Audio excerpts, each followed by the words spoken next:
प्रधानमंत्री नरेंद्र मोदी ने अभी विदेश यात्रा के दौरान भारतीय लोगों से सतर्क रहने के लिए और थोड़ा एहतियात बरतने की बात कही है, जिसके बाद अलग अलग तरीके की बातें शुरू हो गई हैं और कहा जा रहा है कि मोदी जी का जो शासनकाल था वो इतना अच्छा नहीं रहा, जिसकी वजह से हम दोबारा फिर से घाटे में जा रहे हैं या देश गर्त में जा रहा है।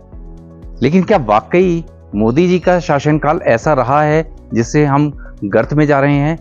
इसी चीज पर चर्चा के लिए हमारे साथ में हैं अर्थशास्त्री आशुतोष प्रिय जी, और उनसे बात करते हैं क्या वाकई अपना देश कहाँ जा रहा है और मोदी जी के इस विचार के पीछे एक्चुअल कारण क्या है। तो हमारे साथ में इस समय है आशुतोष प्रिय जी, और उनसे बात करते हैं कि इस समय जो मोदी जी ने एहतियात बरतने के लिए कहा है उसके पीछे उसका उद्देश्य क्या है। तो सर, ये जो अभी मोदी जी ने कहा है कि एहतियात बरतें, क्योंकि वर्तमान दौर जो है वो नाजुक दौर चल रहा है, तो इसे आप किस दृष्टि से देखते हैं? देखिए, एहतियात बरतना कब गलत कहा गया? हमारे पुराने जमाने से अगर ले लो तो सभी लोग समझाते थे कि भाई संतोष परम सुखम, तो संतोष तो परम सुखम होता है, लेकिन एहतियात ना बरतो। तो हम लोग कई बार अगर अभी मोदी जी ज़्यादा खर्चा करने लगे हैं तो सब कहेंगे जब मोदी जी ज़्यादा खर्चा कर रहे हैं, या मोदी जी अगर ये कह दें कि भैया तुम लोग खुलेआम खर्चा करो, खूब करो, तो भी आप कहेंगे कि भैया ये किस तरीके की बात कर रहे हैं, ये देश को लुटवाने की बात कर रहा है। देखिए, एहतियात बरतने की जो बात कही गई है वो इसलिए कही गई है क्योंकि वैश्विक संकट चल रहा है। उस वैश्विक संकट से निपटने के लिए हम सबको ये देखना पड़ेगा, हम सबको ये प्रयास करना पड़ेगा कि हम पर कम से कम असर पड़े, इसलिए उन्होंने एहतियात बरतने के लिए कहा है। इसमें कोई बड़ी बात नहीं है। अच्छा, एक चीज और है कि अभी जो नाजुक दौर के लिए बात की जा रही है, तो इसमें सरकार कहीं ना कहीं कह रही है कि ये जो समय, यानी कि विपक्ष कह रहा है कि ये सरकार की गलत नीतियों के कारण ऐसा हो रहा है। आपको क्या लगता है कि अभी ये जो मोदी जी ने जो बातें कही हैं वो सरकार की गलत नीतियों के कारण है, या फिर जो विदेश जो इस समय अंतर्राष्ट्रीय स्तर पे जो युद्ध चल रहे हैं उसके कारण ये स्थिति? देखिए, सरकार की गलत नीतियों के कारण है ये कहना गलत है, क्योंकि मैं सरकार को कोई पक्ष लेने की बात नहीं कर रहा हूं। सरकार अगर इस समय ऐसी स्थिति ना होती कि विश्व में युद्ध नहीं हो रहे होते, दूसरे देशों में दाम नहीं बढ़ रहे होते, दूसरी अर्थव्यवस्थाओं पर असर नहीं पड़ रहा होता, तो मैं कह सकता था कि सरकार की गलत नीति है। लेकिन सभी में हो रहा है, और कंपेयर करके देखिए आप, जब कंपैरिजन देख रहे हैं तो भारत में बहुत कम असर हो रहा है। भारत की जनता को ऐसी कोई बहुत बड़ी समस्या नहीं है। भाई ठीक है, मीडिया के हिसाब से और पॉलिटिशियंस के हिसाब से हम रोज कहते हैं कि अब बड़ा बम फूटने वाला है और अचानक पता नहीं क्या हो जाएगा, हम सब लोग गरीब हो जाएंगे, हम सब लोगों के पास भुखमरी आ जाएगी, ऐसा कुछ दिख नहीं रहा है।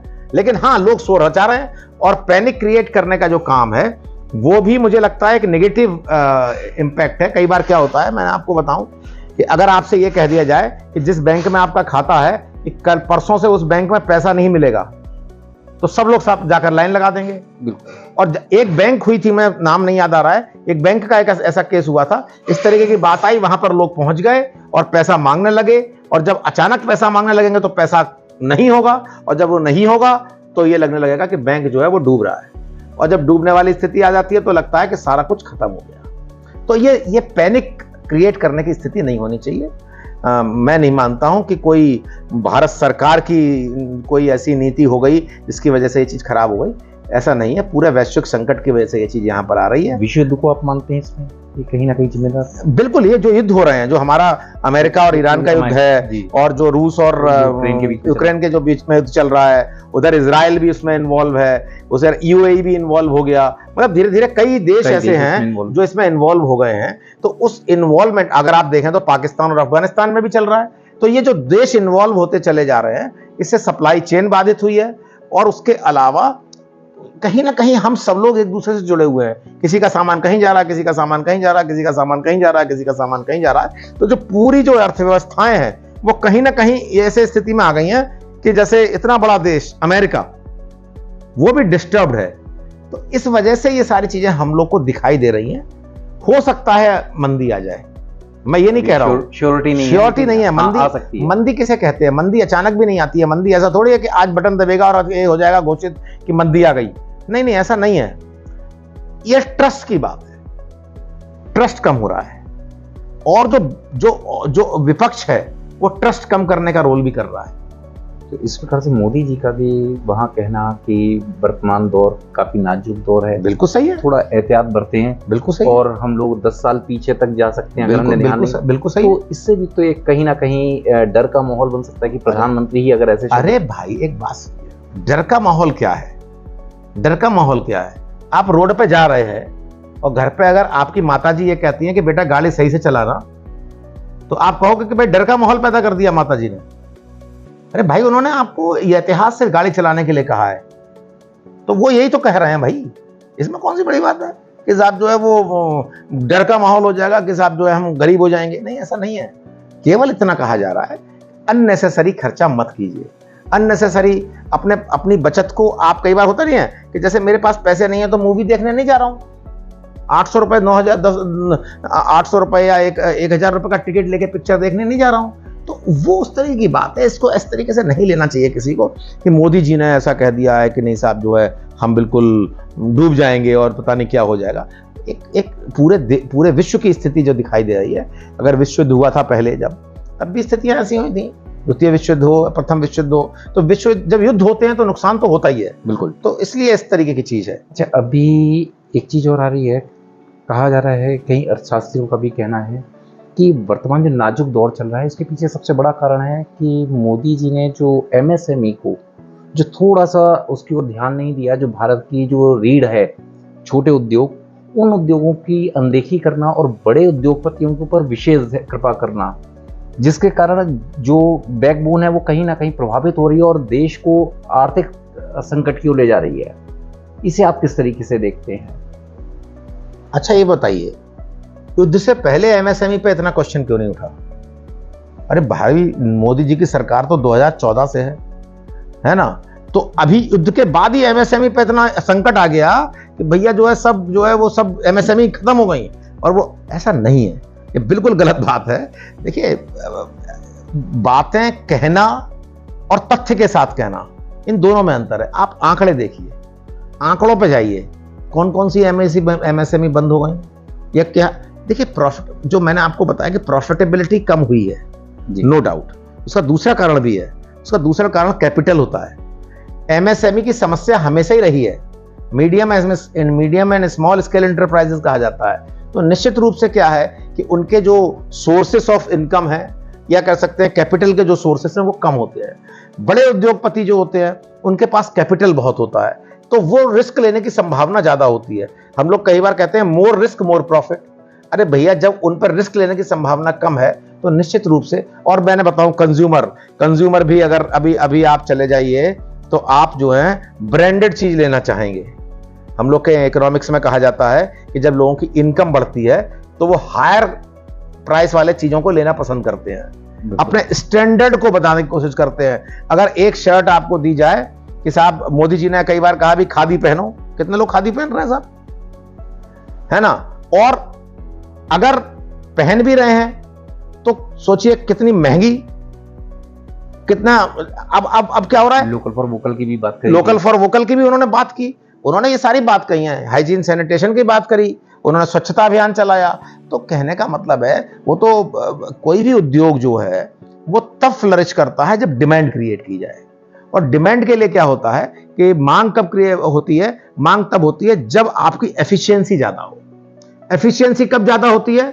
जब आपके पास कुशल श्रमिक होगा, जब आपके पास पैसा होगा, तब आप जो है प्रोडक्टिविटी को बढ़ा पाएंगे और एफिशिएंसी को बढ़ा पाएंगे। तो ये जो सारी समस्याएं हैं, एमएसएमई में समस्याएं हैं, छोटे उद्योगों की समस्याएं हैं। उन छोटे उद्योगों की समस्याओं को सरकार दूर करने की कोशिश करती है, लेकिन मांग कहां से क्रिएट करे? आप तो जाओगे तो मॉल में ही जब खरीदना पसंद करोगे, और मॉल में सस्ता मिलता है। और सस्ता क्यों मिलता है आप समझ सकते हो कि भाई वो 1 लाख शर्ट मंगा रहा है और जो छोटा दुकानदार है वो 10 शर्ट मंगा रहा है। तो इसलिए जो है कि जो पूरी कॉस्टिंग है वो मामला सब क्वांटिटी पर है। वहां ज्यादा क्वांटिटी होगी तो आपका एवरेज अच्छा आएगा। फिक्स कॉस्ट और वेरिएबल कॉस्ट, यहाँ पर इकोनॉमिक्स का क्लास नहीं है, लेकिन मैं बताऊं कि फिक्स्ड कॉस्ट जो है एक पर्टिकुलर, अगर प्लांट की बात करो, अगर पूरा कैपेसिटी पर चलता है तो उसकी कॉस्ट कम हो जाती है, पूरी कैपेसिटी पर नहीं चलेगा तो कॉस्ट कम हो जाएगी। और आज यही जो स्थिति आप कह रहे हो कि आर्थिक मंदी की तरफ हम जा रहे हैं, आर्थिक मंदी केवल इसीलिए बात आ रही है ना कि जैसे आपके पास तेल की सप्लाई कम है। अभी जो मैंने सुना, कुछ लोग कह रहे थे कि बहुत सारे लोग जो है वो गुजरात में टाइल इंडस्ट्री के जो लोग काम करते थे वो अपने अपने घरों में वापस चले गए, कोरोना में भी वापस गए साहब। अब कोरोना तो मोदी ने नहीं लाया था, लेकिन फिर भी चले गए वापस। ऐसा कुछ नहीं है, केवल इतनी बात मैं मानता हूं, ये बात बिल्कुल सत्य है, ये एक आशंका बनी हुई है और ये हो भी सकता है कि मंदी आए, हमारे जो रुपए की वैल्यू है और कम हो जाए। जो कि लोग कहा जाता है कि 100 रुपए तक पहुंच सकता है डॉलर, ये बिल्कुल सही बात है, हो सकता है पहुंच जाए, लेकिन इसके लिए खाली सरकार दोषी है, ये कहना गलत है, ये बिल्कुल गलत है। अब आप बिल्कुल बंद कर लो कि आप हम किसी से मतलब ही नहीं रखेंगे, ऐसा नहीं होता ना। पूरे विश्व में भारत की तस्वीर पॉजिटिव हुई है, नो डाउट। भारत अपने दम पर लड़ रहा है, नो डाउट। और ये जो बात लोग कई बार कहते हैं कि आप लोग मीडिया में कई बात है कि भाई वो ट्रंप जो कहते हैं वो करते हैं, बिल्कुल है ना, ये भी बात कही जा रही है। कई बार कहते हैं, पहले कहते थे जो पुतिन कहते हैं वो करते हैं, अभी थोड़े दिनों पहले की बात है, बिल्कुल, है ना, कि साहब ये पुतिन से, ये अपने अमेरिका से संबंध खराब कर रहे हैं और ये पुतिन से तेल खरीद रहे हैं। अब उनसे खरीदने लगे तो भाई साहब ये वाला खराब कर रहे हैं, अब ये इनसे बात मांगा, तो भैया करे क्या आदमी। इजराइल से अगर कोई आप सौदा करोगे तो भैया ईरान की वो कर रहे हैं, ईरान से करोगे तो ये जो है उस देश के, ये सब देखिए वही कहने वाली बात है। मैं ये मानता हूं कि देश हित में करना चाहिए, देश हित में जो भी काम हो रहे हैं, और मुझे ऐसा लगता नहीं है कि कोई ऐसी बहुत बड़ी आफत आने वाली है। हाँ, निश्चित रूप से वो जो शंका जाहिर कर रहे हैं, वो शंका वो विदेश में जाके जाहिर कर रहे हैं, वो सभी देशों के बीच में बात हो रही है और पूरा विश्व बात कर रहा है कि अगर इस समस्या का समाधान नहीं निकला और 6 महीने और खिंचे तो निश्चित रूप से मंदी आएगी। इस मंदी का प्रभाव क्या लोगों के रोजगार पे पड़ना है? 100%। मंदी आती कब है? तो इस मंदी जो है वो डिमांड और सप्लाई के गैप से आती है। जैसे ही इनकम कम होती है लोगों की, वैसे ही उनकी डिमांड कम हो जाती है, और जब डिमांड कम हो जाती है तो प्रॉफिटेबिलिटी कम होती है बिजनेस की प्रॉफिट। तो ये लिंक है, सारी चीजें एक दूसरे से लिंक है। होता नहीं है, जब परिवार में सब खुश हों, जब परिवार में सबकी इनकम खूब हो तो आपस में लड़ाई नहीं होती है। इसी चीज के ऊपर कुछ लोगों का कहना है कि अभी जब से एआई आया तो कई सारी चीजें सुविधाजनक हो गई, लेकिन एकदम लोगों को नहीं निकाल सकते थे। अब ये जो दौर जो शुरू हुआ है, अब यहाँ पे मंदी की दिखा के लोगों से इस समय लोचटनी की जा सकती है। तो क्या इस एआई के कारण या नई तकनीक के आने के कारण जो अब काम बहुत स्मूथली होने लगे हैं, तो अपनी लेबर को कम करने के लिए, अपने स्टाफ को कम करने के लिए ये किया जा रहा है, और यहाँ पे इस जो वर्तमान युद्ध वाली जो स्थिति है उसको मौके का फायदा बनाते हुए इसे छटनी करने की बात हो रही है। क्या इसमें भी कुछ ऐसा हो सकता है कि क्या ये चीजें हैं? देखिए, एआई को आप रोक नहीं सकते, रोक सकते हैं नहीं। और एआई में जितना इस्तेमाल भारत में नहीं हो रहा, उससे कई गुना जो है वो इस्तेमाल अमेरिका में हो रहा है। एआई का कितना इस्तेमाल हर जगह हो रहा है। तो मेरे कहने का मतलब है, निश्चित रूप से देखिए, ये महात्मा गांधी ने भी कहा था कि अगर मैकेनाइजेशन शुरू करोगे आप, टेक्नोलॉजी जितनी डेवलप होती है उतना ही रोजगार के जो सृजन है वो कम होती है। बहुत नॉर्मल बात है। एआई आ गया और आप आम आदमी को ले लीजिए, आम आदमी को मौका मिलते ही वो एआई का यूज करता है, बिल्कुल, है ना। तो सरकार क्या करेगी? क्या रोक लेगा? भाई टेक्नोलॉजी डेवलप हो रही है, टेक्नोलॉजी को इस लेवल तक आप ले गए हैं, कल को हो सकता है और भी कोई ऐसी टेक्नोलॉजी आ जाए एडवांस कि आपका काम ही खत्म हो गया, और वास्तव में काम खत्म हो गया। पत्रकारिता में तो बहुत हुआ है, ब्लॉग लिखने वालों की ऐसी जो ओरिजिनल लिखते थे अब एआई के थ्रू लिख रहे हैं, बिल्कुल, है ना। लोग जो है म्यूजिक बना ले रहे हैं, लोग वीडियो बना ले रहे हैं, सब काम तो हो जा रहा है एआई से। कौन सा काम जो है नहीं हो रहा है? अरे ऑपरेशन कर दे रहा है एआई से, तो डॉक्टर की जरूरत कम हो जा रही है। तो निश्चित रूप से एआई का जो इस्तेमाल है वो कहीं ना कहीं एक जो रोजगार का सृजन है उसमें कमी लाएगा, 100% लगा। लेकिन दूसरे तरीके के रोजगार बढ़ेंगे भी, तो अब आप सोचिए कि दूसरे तरीके के रोजगार बढ़ेंगे। जो एआई इनेबल्ड सर्विसेज हैं, एआई कहीं पे ऐसे थोड़ी चल जाएगा। एआई को इस्तेमाल करना, एआई में और रिसर्च करना, एआई में और ज्यादा काम करना, उसके लिए भी पैरेलली अभी एक डेटा आया था कि अभी जो जितने जॉब कम हुए उतने ही लगभग जॉब एआई में सृजित हुए हैं। बिल्कुल। तो बस ये अलग बात है कि ट्रेड चेंज हो जाएगा। जो समय के साथ नहीं चला वो आउटडेटेड हो जाता है।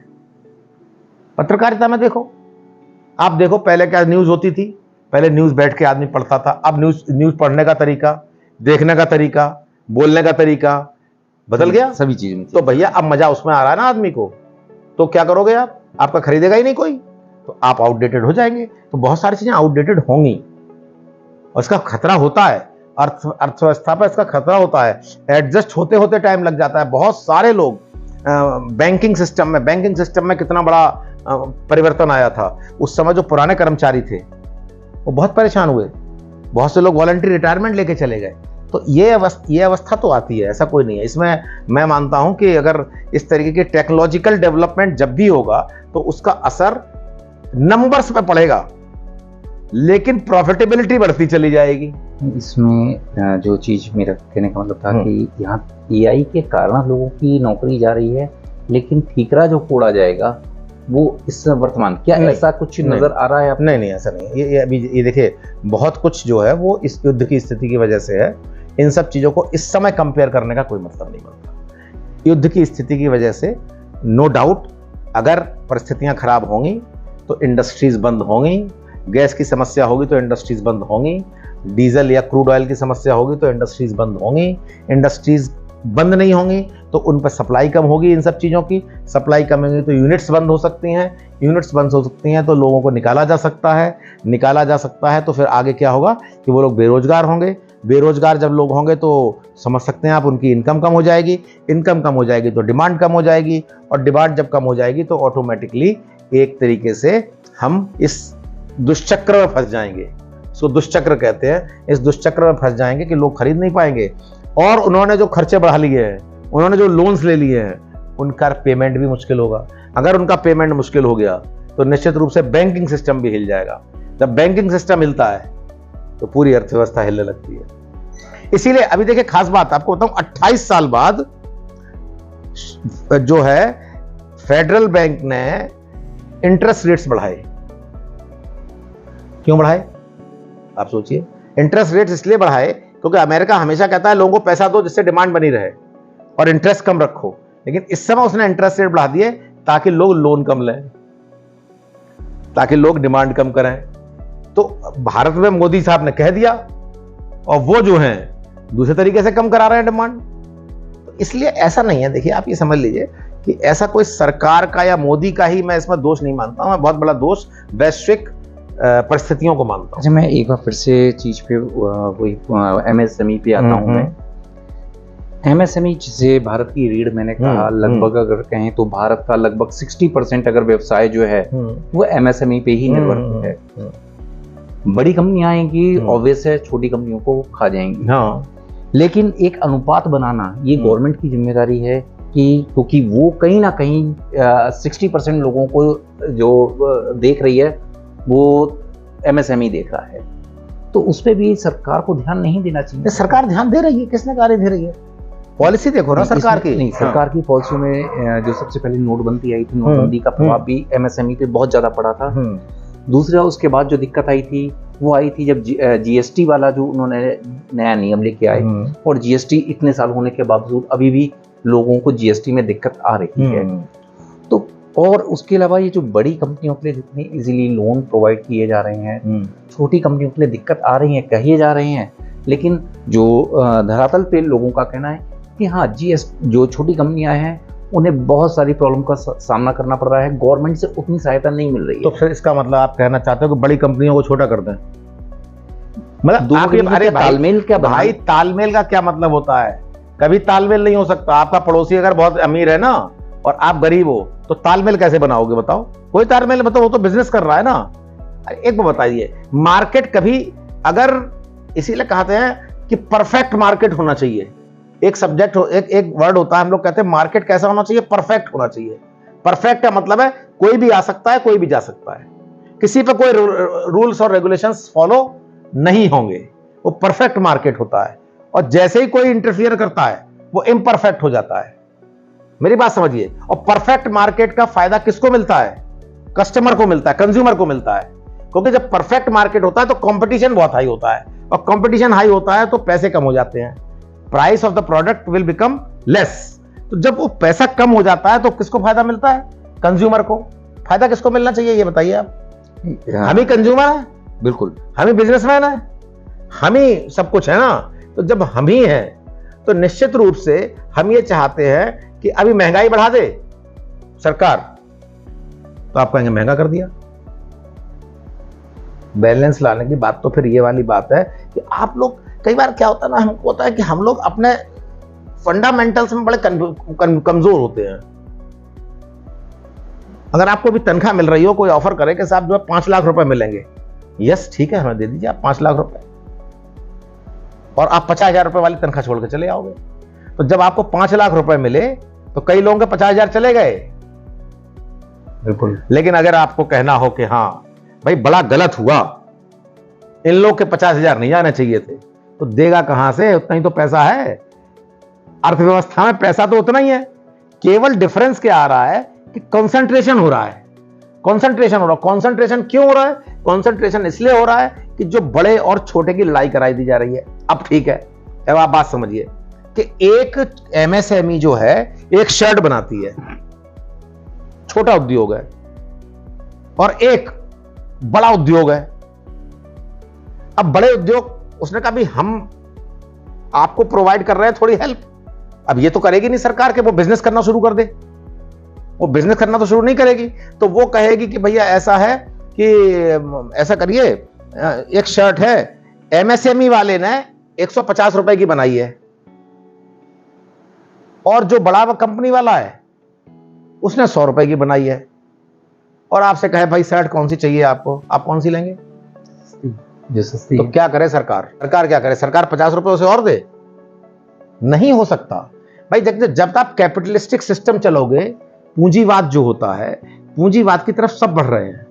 अमेरिका कैपिटलिस्टिक कंट्री है, और कैपिटलिस्टिक कंट्री है वो डेवलप्ड कंट्री है। उसके विकास यात्रा को हम लोग बहुत बड़ा मॉडल मांगते हैं कि भाई अमेरिका में विकास हुआ है, विकसित देश है, और हम विकसित देशों की तरफ जा रहे हैं। तो कैपिटलिस्टिक सिस्टम आएगा, और आएगा तो निश्चित रूप से जो छोटे उद्योग हैं वो, अरे भाई जिन देशों के पास बहुत पैसा, वहां खेती कितनी होती है आप सोचिए, बहुत कम खेती हो गई। तो अब आपको किसान परेशान हो गया, तो करेगी कहां सरकार? के पास पैसा कहां से? सरकार की इनकम कहां से आती है बताइए? जनता से। तो वो इनकम क्या करेगी? वो इनकम क्या, वो जो सरकार का काम केवल एक होता है कि सरकार फैसिलिटी प्रोवाइड करती है, फैसिलिटेटर होती है। मैं हमेशा मानता हूं कि सरकार का इंटरफियरेंस कम होना चाहिए। अच्छा एक बात बताइए साहब, इस हिसाब से तो जिसमें बच्चे के नंबर कम आते हैं उसे ज्यादा दे देने चाहिए, कमजोर तो है बेचारा, उसके कारण दूसरे फैसिलिटी नहीं मिल रही, फैसिलिटी नहीं मिल रही है। लेकिन फैसिलिटी फिर वही वाली बात है कि अगर आज की डेट में ट्रेन में सारे डिब्बे कर दिए जाए एसी, सब एसी कर दिए जाए, तो क्या सबको फ्री में बैठाओगे एसी में? नहीं बैठा सकते भाई, खर्चा कहां से आएगा? पैसे, देखिए पैसे का काम पैसे से चलेगा।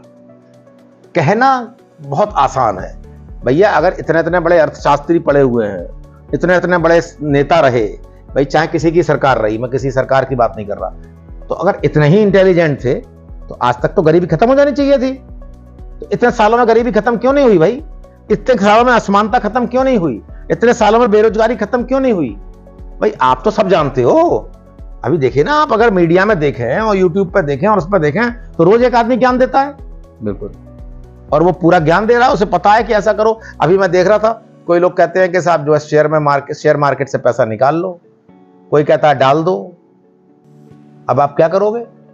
और कुछ बेचारे, जो सबसे बड़ी समस्या होती है, जिसकी परिस्थिति खराब होती है, जिसके पास ना डालने के पहले पैसा है ना निकालने के लिए पैसा है, निश्चित रूप से उन लोगों की समस्या है।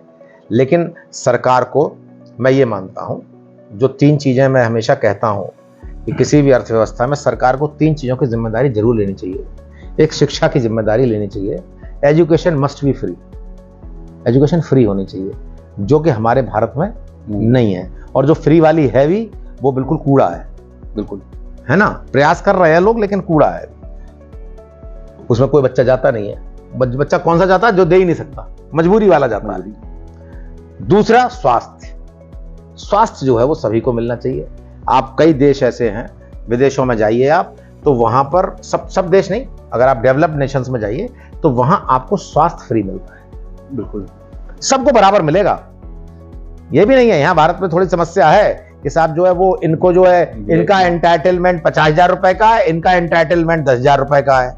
अगर मान लीजिए मैं जो हूं क्लास 4th कर्मचारी हूं, एक जो है वो टॉप का है, तो भाई इसका एंटाइटलमेंट 50,000 का, इसका 10,000। अरे भैया, बीमारी तो हार्ट अटैक होगा तो साला बराबरी तो होगा, अलग अलग थोड़ी होगा।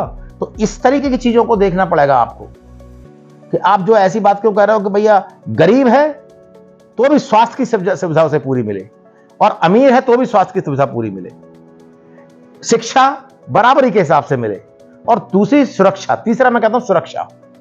बस इसके बाद तो लोगों को लड़ना पड़ेगा।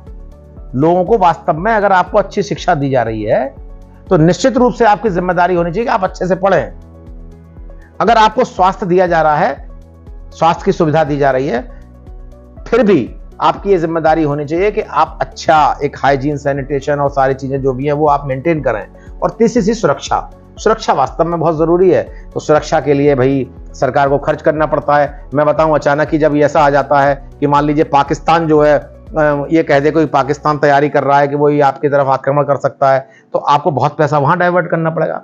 तो it is not very easy to maintain all these amounts. जो ये जो सरकार का बजट होता है, अगर आप ही को दे दिया जाए, घर का बजट नहीं बना पाते लोग, बिल्कुल सरकार के बजट पर कमेंट करते हैं। तो सरकार का बजट नो डाउट वो जिम्मेदारी है सरकार की, लेकिन एक पक्ष को जैसे ही आप कुछ दोगे तो दूसरे पक्ष का हिस्सा कम हो जाएगा।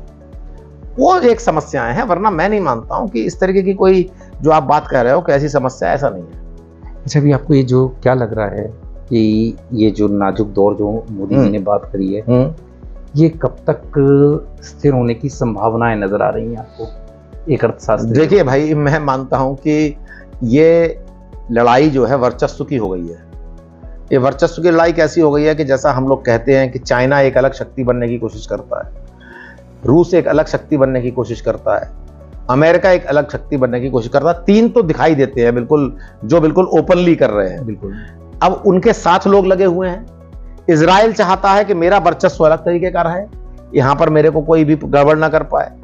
तो जब तक ये परिस्थितियां, या तो एक राजा ही बन जाएगा कि उसके अंडर सब आ जाएंगे, अन्यथा ये परिस्थितियां थोड़ी लंबी खिंच सकती है। मैं मानता हूं हो सकता है 2 साल, 4 साल, 6 साल, 10 साल भी लग जाए। इसीलिए जो मोदी जी कहते हैं कि 10 साल पीछे चले जाएंगे, निश्चित रूप से अगर हम इन स्थितियों को देखेंगे और हम अच्छे से उसको टैकल करने की कोशिश नहीं करेंगे, इसीलिए मानना है कि भैया थोड़ा कम खर्च करें, हम अपने डिमांड एंड सप्लाई को मेंटेन करें। बिल्कुल 2 ही चीजें हैं। पूरा मार्केट जो चलता है, शेयर मार्केट धाराशायी हो जाता है, शेयर मार्केट बढ़ जाता है। शेयर मार्केट कैसे बढ़ा हुआ है आपको बताऊं आपको कि शेयर मार्केट में से हम लोग आइडिया लगाते हैं कि हमारी देश की अर्थव्यवस्था कहां जा रही है। तो शेयर मार्केट में पैसा लगाने वाले कौन लोग हैं उसका एनालिसिस करिए। बहुत बड़ा हिस्सा विदेशी लोग पैसा लगाते थे, और विदेशी लोग यहां से क्यों आए? क्योंकि उनका अमेरिका पर विश्वास थोड़ा सा डगमगाया था। अमेरिका ने फिर वो कोशिश की है कि हम इस विश्वास को वापस लेकर आए, तो यहां से पैसा निकलने लगा। अगर आप पिछले दिनों में देखें, बहुत पैसा निकल रहा है यहां से। बिल्कुल। इसीलिए मार्केट में उथल पुथल की स्थिति रहती है, और उस समय पैसे में लोगों को विश्वास था। इसलिए हाँ, ये बात जरूर है कि देश के अर्थशास्त्रियों को, देश की सरकार को ये जरूर करना पड़ेगा कि भारत की अर्थव्यवस्था में लोगों का विश्वास ना टूटे। अगर ये विश्वास बना रहेगा तो भारत देश कहीं नहीं जा रहा है, ना ये मंदियों की फर्क पड़ेगा, ना किसी चीज का पड़ेगा। लेकिन अगर ये विश्वास टूट जाएगा तो निश्चित रूप से फर्क पड़ने वाला है, और हो सकता है कि कहीं ना कहीं विश्वास कम हुआ हो। बिल्कुल। अच्छा, एक ही और जानना चाहूंगा कि आम आदमी के लिए आप क्या चाहेंगे कि ऐसे दौर समय में आम आदमी को क्या करना चाहिए? देखिए, आम आदमी के लिए मैं कहना चाहूंगा कि अलग अलग प्रकार के लोग हैं हमारे। मिडिल इनकम ग्रुप है, लोअर इनकम ग्रुप है, हायर इनकम ग्रुप है। हायर इनकम ग्रुप को उतनी परेशानी नहीं होती है, मिडिल इनकम ग्रुप को परेशानी होती है, लेकिन ये मौका भी होता है। कई लोगों की अभी जो समस्याएं आ रही थी, जो मेरे से भी बात होती है, कई बार लोग पूछते हैं कि शेयर मार्केट का क्या होगा, शेयर मार्केट में पैसा लगाना चाहिए या नहीं लगाना चाहिए, एसआईपी में पैसा लगाना चाहिए या नहीं लगाना चाहिए। बहुत सारे अर्थशास्त्री और बहुत सारे जो निवेश के जो एक्सपर्ट्स हैं वो कहते हैं कि साहब अपना पैसा आप निकाल लीजिए और अपने पास रख लीजिए। मेरा मानना ये है, देखिए दो तरीके हो सकते हैं कि अगर आप पर कुछ ऐसे बैलेंसेस हैं कि आप इस व्यवस्था में कंट्रोल कर सकते हैं या इस व्यवस्था में आप उस जो थोड़ा सा शौक है उसको सहन कर सकते हैं, तो आप अपने पैसे के लिए बिल्कुल परेशान ना हो। क्योंकि कोरोना के समय जो चीज 30% गिरी थी वो 60% बढ़ी थी। यही स्थिति आएगी। और मैं बताऊं आपको, मौका भी हो सकता है। इस समय पैसा थोड़ा बचा लीजिए और रखिए अपने पास। जैसे ही अगर शेयर मार्केट गिरता है तो खरीद का भी बड़ा बढ़िया मौका है ये। अगर आज आपने खरीदा तो निश्चित रूप से आप बहुत ही अच्छा आगे रिटर्न पा सकते हैं, बहुत अच्छा रिटर्न पा सकते हैं। आपका पैसा जो है बहुत बढ़ सकता है। और एक तीसरी कैटेगरी आई कि जिनके पास वास्तव में पैसे की बहुत कमी है, मैं उन लोगों को कहना चाहूंगा कि बचत करनी जरूरी है। अननेसेसरी वाले खर्चे ना करें, एफडी में ज्यादा करें, कैश अपने पास बचाकर रखें। आप जो है शेयर मार्केट में घुसने की कोशिश ज्यादा ना करें। ये चीज कर अगर आप रखेंगे तो कोई बात नहीं है। ये बात हो सकती है कि अभी हम 4 सब्जियां खा रहे हैं, हम 2 सब्जियों में काम चला रहे हैं, लेकिन ऐसी कोई समस्या नहीं होगी। अगर हमने लड़ लिया तो निश्चित रूप से हम आगे 6 सब्जियां खाएंगे 4 सब्जियों की बजाय। ये मेरा मानना है। सबको इस तरीके का ध्यान रखना है। और जो मोदी जी ने कहा या जो अर्थशास्त्री कह रहे हैं या जो सही बात कही जा रही है उसको देखें।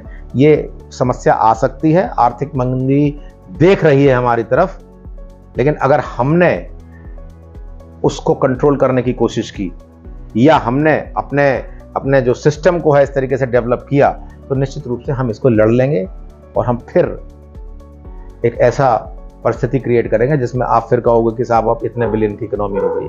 तो ये कोई बहुत बड़ी चीज़ नहीं है।